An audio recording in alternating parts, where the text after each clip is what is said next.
General Parvez Musharraf के साथ के खिलाफ जो केस मुस्लिम लीग नून ने शुरू किया था वो नून लीग की गलती थी। तो इधर जो उनका मुकालमा था वो उन्होंने उसी को फिर दोहराया भी। उन्होंने कहा कि अगर एंटी इस्टेब्लिशमेंट बयानियां बनाती है नून लीग तो ये नवाज शरीफ की गलती होगी जो वो दोबारा दोहराने जा रहे हैं। उन्होंने कहा मुशर्रफ के खिलाफ भी इसी तरह से उन्होंने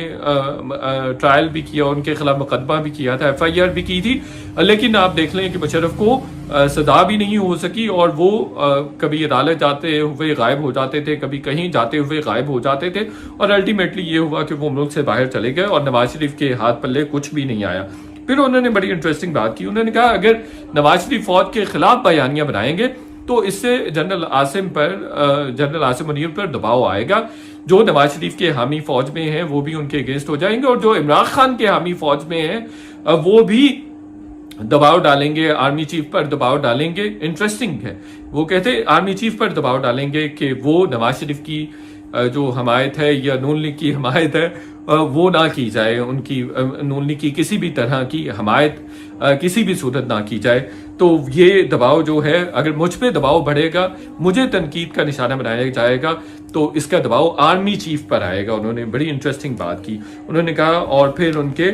पल्ले भी कुछ नहीं आएगा और फौज में जो थोड़े बहुत हामी हैं नवाज शरीफ के जो उनकी हिमायत करते हैं, चूंकि इमरान खान साहब तो पहले ही फौज के सामने एक्सपोज हो गए हैं और उनका एंटी इस्टेब्लिशमेंट बयानिया, उनका एंटी फौज बयानिया है, तो अगर नवाज शरीफ भी ये करेंगे तो एक तो फौज इसको कभी भी अलाउ नहीं करेगी, इजाजत नहीं देगी, और दूसरा फिर इसका नुकसान ये होगा कि फौज मजीद नवाज शरीफ के खिलाफ हो जाएगी और फिर आर्मी चीफ पर भी दबाव बढ़ेगा और वो ये होने भी नहीं देंगे और फिर फौज जो है अपनी पॉलिसी जो है